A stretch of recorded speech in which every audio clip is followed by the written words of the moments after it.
নমস্কার। আজ শোনাব সাহিত্যিক রাজশেখর বসুর জয়রাম জয়ন্তী। জয়রাম নন্দী কোনো অসাধারণ মহাপুরুষ নন, তিনি শুধু অসাধারণ দীর্ঘজীবী। আজ তার 100তম জন্মদিন, তাই তাঁর আত্মীয়রা একটু জয়ন্তীর আয়োজন করেছেন। পোলাও আর মাংস রান্না হচ্ছে, কিন্তু এ বাড়িতে নয়, একটু দূরে অন্য বাড়িতে। নয়তো বুড়ো গন্ধ পেয়ে খাবার জন্য আবদার করবে। সকালে কমলা লেবুর রস আর দুধ সন্দেশ খাইয়ে বাইরের ঘরে একটা তক্তপোষে অনেকগুলো বালিশের ঠেস দিয়ে জয়রামকে বসানো হয়েছে। আজ রবিবার, সকলেরই ফুরসত আছে। স্বজনবর্গ একে একে প্রণাম করছে, উপহার দিচ্ছে, 2-4টে কথা বলে অনেকে চলে যাচ্ছে, কেউ বা অল্পক্ষণের জন্যে বসছে। বয়সের তুলনায় জয়রামের শরীর ভালোই আছে। ব্লাড প্রেশার নেই, ডায়াবেটিস নেই, বাত নেই, চোখে ছানি পড়েনি, তবে দৃষ্টি কমে গেছে। খাবার লোভ খুব আছে, কিন্তু পেট রোগা। কানে কখনো ভালো শোনেন, কখনো খুব কম শোনেন। দোষের মধ্যে মাঝে মাঝে স্মৃতির ওলটপালট হয়। অতীত আর বর্তমান গুলিয়ে ফেলেন। কেউ প্রতিবাদ করলে চটে ওঠেন। মেজাজ সাধারণত ভালোই থাকে। গল্প করতে ভালোবাসেন, মাঝে মাঝে প্রলাপ বকেন, আবার বুদ্ধিমানের মতন কথাও বলেন। খবর জানবার আগ্রহ খুব আছে। কাগজে কি লিখেছে তা তাঁর নাতির কাছ থেকে প্রত্যহ শোনেন। বেশি তামাক খাওয়া বারণ, কিন্তু জয়রাম হাত থেকে গড়গড়ার নল নামাতে চান না। কলকে নিবে গেলেও টের পান না। সিমসন স্মিথ অ্যান্ড কোম্পানির অফিসে জয়রাম 40 বছর চাকরি করেছেন। শেষ 20 বছর বড়বাবুর পদে ছিলেন। মনিবরা উদার, জয়রামকে মোটা পেনশন দেন। তিনি অবসর নিলে তাঁর ছেলে হরেরাম ওই পদ পান। 4 বছর হল হরেরামও অবসর নিয়েছেন। এখন তিনি নবদ্বীপে বাস করছেন। তাঁর ছেলে অর্থাৎ জয়রামের নাতি শিবরাম ওই ফার্মেই কাজ করে। তারও ভবিষ্যতে বড়বাবু হবার আশা আছে। জয়রাম 3 বার বিবাহ করেছিলেন, এখন তিনি বিপত্নিক। স্নান, কাপড় বদলানো, খাওয়া, মুখ ধোয়া ইত্যাদি নানা কাজে তাকে পরের সাহায্য নিতে হয়। রাত্রে অনেকবার তাঁর জন্যে প্রস্রাবের পাত্র এগিয়ে দিতে হয়। সকালে এনিমাও দিতে হয়। একজন দক্ষ চাকর এইসব কাজ করত, কিন্তু জয়রামের গালাগালি সইতে না পেরে সে চলে গেছে। অগত্যা সম্প্রতি একজন নার্স বহাল করা হয়েছে, লতিকা খাস্তগীর। পাশ করা নার্স নয়, সেজন্যে তার চার্জ কম। সে সন্ধ্যায় আসে, বেলা 8টায় চলে যায়। তার সেবায় জয়রাম এখনো পর্যন্ত তুষ্ট আছেন। আগন্তুক আত্মীয় স্বজনের সঙ্গে জয়রাম প্রসন্ন মনে গল্প করছেন, আর মাঝে মাঝে গড়গড়ার নির্ধুম নল টানছেন। এমন সময় তার নাতি শিবরাম এসে বলল, দাদু, মস্ত খবর, আমাদের বড় সাহেব মিস্টার সিমসন তোমার সঙ্গে দেখা করতে আসবেন। জয়রাম বললেন, বলিস কি রে, স্যার চার্লস সিমসন? আহ, তোমার কিছুই মনে থাকে না। স্যার চার্লস তো তোমার চাইতেও বড় ছিলেন, সেই কবে মান্ধাতার আমলে মারা গেছেন। তাঁর নাতি হ্যারি সিমসন এখন সিনিয়র পার্টনার। তিনি গুডউইশ জানাতে আসছেন। তোমার সঙ্গে ফার্মের কতকালের সম্পর্ক তা জানেন কি না? জানবেই তো, কত বড় বংশের সাহেব। কিন্তু বসতে দিবি কিসে? বাড়িতে একটাও ভালো চেয়ার নেই। ভেবো না, তার ব্যবস্থা আমি করেছি। জয়রাম চঞ্চল হয়ে বললেন, ওরে শিবু, চট করে আমার সেই জিনের পাতলুন আর মুগার চাপকানটা বের করে আমাকে পরিয়ে দে। তোর বউয়ের কাছ থেকে একটু খোসবায় এনে ভালো করে মাখিয়ে দিস, যাতে ন্যাপথলিনের গন্ধ চাপা পড়ে। আর একটা উড়ুনি বেশ করে কুঁচিয়ে পাকিয়ে দে, গলায় দেব। আর আমার ঘড়ির চেন স্যার চার্লস সিমসন যা দিয়েছিলেন। কেন শুধু শুধু ব্যস্ত হচ্ছ দাদু? তুমি যা পড়ে আছো সেই সাজেই সাহেবের সঙ্গে দেখা করবে। খাতির জানাবার জন্য কাকদারুয়া সাজবার কোনো দরকার নেই। উপস্থিত স্বজনবর্গের দিকে সগর্বে দৃষ্টিপাত করে জয়রাম বললেন, ওহ, মস্ত লোক ছিলেন স্যার চার্লস সিম্পসন। আমাকে কিরকম স্নেহ করতেন, হরদম ডাকতেন, নন্ডি বাবু, নন্ডি বাবু। ওরে শিবু, জন্মদিনের উপহার কি সব এলো তা তো দেখালি না।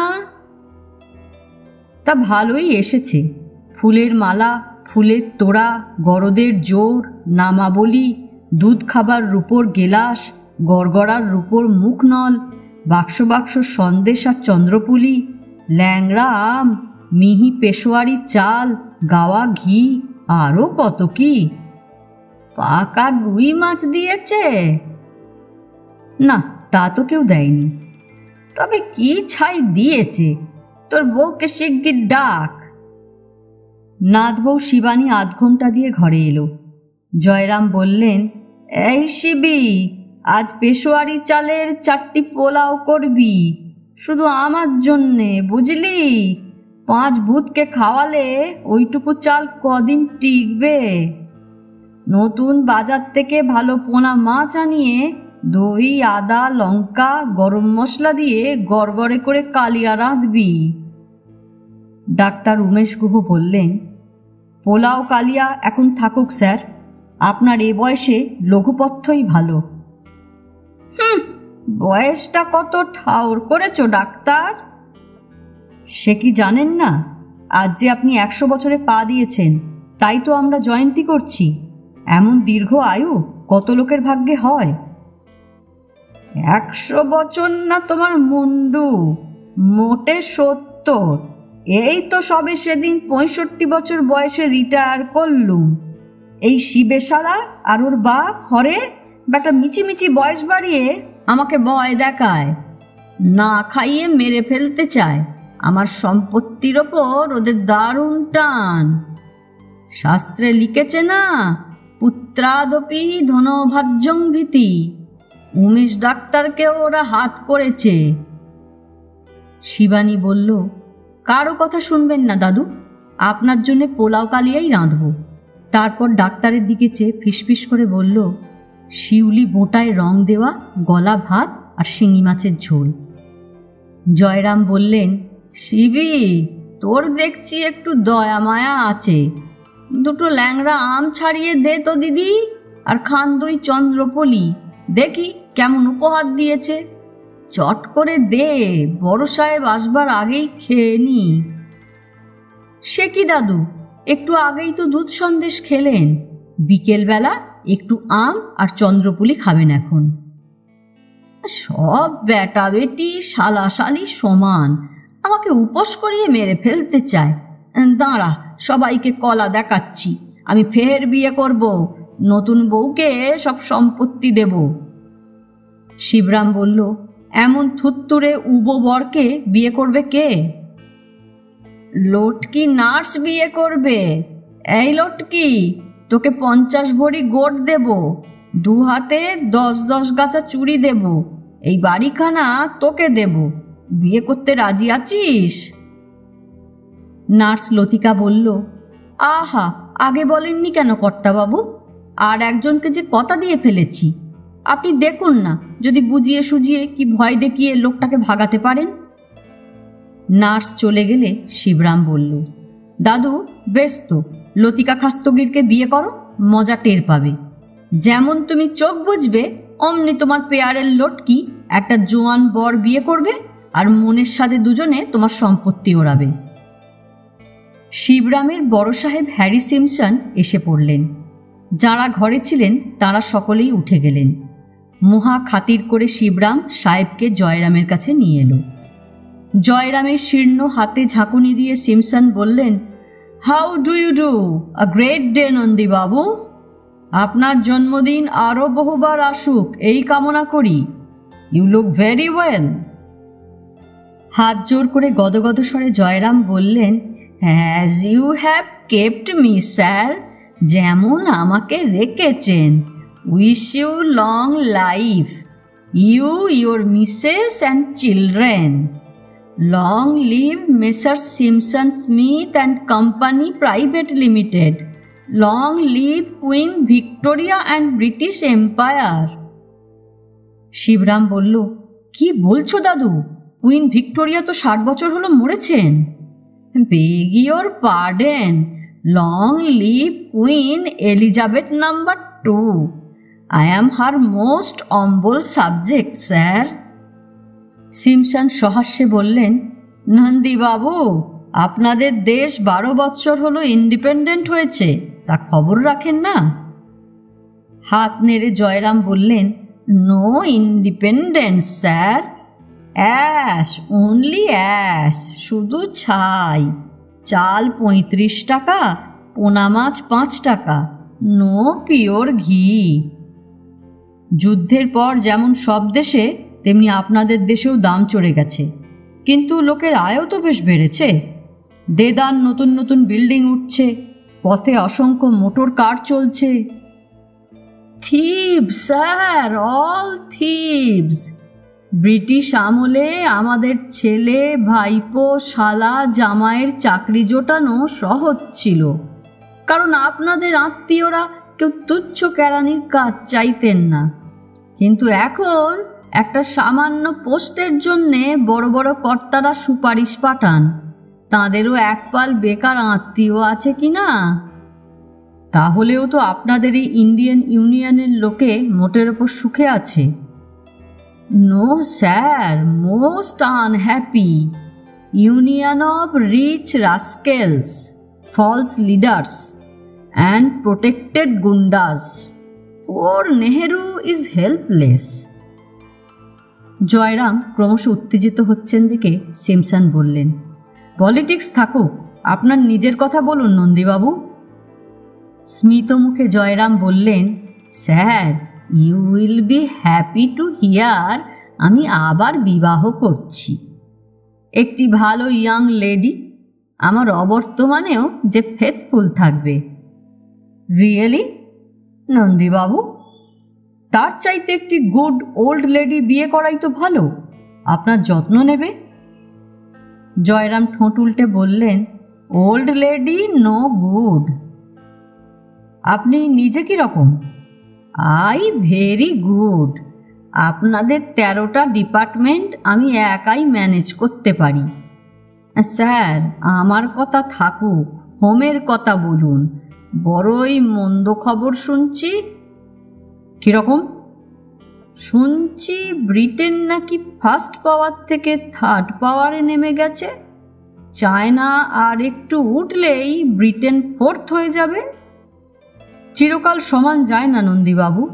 ইন্ডিয়া যদি মিলিটারি মাইন্ডেড হয়, তবে ব্রিটেন হয়তো 5th পাওয়ার হয়ে যাবে। গড ফরবিড, আরও সব বিশ্রী কথা শুনছি। কি শুনছেন? ছোট ছেলের মতন হঠাৎ হাউ হাউ করে কেঁদে জয়রাম বললেন, ওই আমেরিকানরা sir, sitting on the breast, pulling out the beard by the handful, বুকে বসে দাড়ি ওপড়াচ্ছে, বিউটিফুল গার্লস ধরে ধরে নিজের দেশে নিয়ে যাচ্ছে, আর আমাদের হোলি গীতায় যা আছে, জায়তে বর্ণ সংকর, অ্যাটম আর হাইড্রোজেন বোমা চালাচালি করছে। বেশি মদ খেয়ে পাইলট যদি বেসামাল হয়, তবে তো আপনাদের দেশের ওপরেই বোমা ফাটবে। তাহলে কি সর্বনাশ হবে স্যার? যত সব ননসেন্স। ডোন্ট ওয়ারি নন্দীবাবু, আমরা নিরাপদে আছি। No sir, very grave situation. আপনারা এখানে চলে আসুন, অল ব্রিটিশ পিপল। নেহেরুজি আপনাদের আশ্রয় দেবেন, যেমন তিব্বতীদের দিয়েছেন। হিমালয় অঞ্চলে প্রচুর ঠান্ডা জায়গা আছে, সেখানে আরামে থাকবেন। আমেরিকা আর রাশিয়া ঝগড়া করে মরুক, let Europe go to hell. নন্দীবাবু, এই দেশ কি আমাদের পক্ষে খুব নিরাপদ? শুনেছি আপনাদের এক পাওয়ারফুল গড আছেন, কল্কি অবতার। মিস্টার নেহেরু কোনো রকমে তাকে ঠেকিয়ে রেখেছেন। নেহেরু যখন থাকবেন না, তখন ওই কল্কি অবতার এদেশে অবতীর্ণ হবেন, প্রকাণ্ড তলোয়ার দিয়ে সমস্ত নন হিন্দুকে কেটে ফেলবেন। তার চাইতে পাকিস্তানি তো ভালো, ওরা চিরকাল ফেথফুল, আমাদের তাড়াতে চাইনি। পাকিস্তানে জায়গা পাবেন না স্যার, আমেরিকানরা আপনাদের থাকতে দেবে না। গুড ওল্ড ইন্ডিয়াই আপনাদের পক্ষে ভালো, কোনো ভয় নেই। শুধু একটা ডিক্লারেশনে সই করবেন যে আপনারা স্পিরিচুয়াল হিন্দু। আপনাদের পৈতৃক খ্রিস্ট ধর্ম, বিফ, পর্ক, হুইস্কি কিছুই ছাড়বার দরকার নেই, তবে একখানি গীতা সর্বদা সঙ্গে রাখবেন। সিমসন বললেন, গুড আইডিয়া, ভেবে দেখব। গুড বাই নন্দীবাবু, আপনি বিশ্রাম করুন। এই 1 বাক্স চকলেট আপনার জন্য এনেছি, খাবেন। গল্পটি এখানেই শেষ হলো। কেমন লাগলো কমেন্টস করে জানাতে ভুলবেন না। এখনও যারা আমার চ্যানেলটা সাবস্ক্রাইব করেননি তাদের সকলের কাছে অনুরোধ রইল, প্লিজ আমার চ্যানেলটা সাবস্ক্রাইব করে নেবেন। পাশে যে বেল নোটিফিকেশানটা আছে সেটা অবশ্যই প্রেস করে দেবেন। আর ভালো লাগলে একটা লাইক আর শেয়ার অবশ্যই করবেন। আজকের মতো নমস্কার।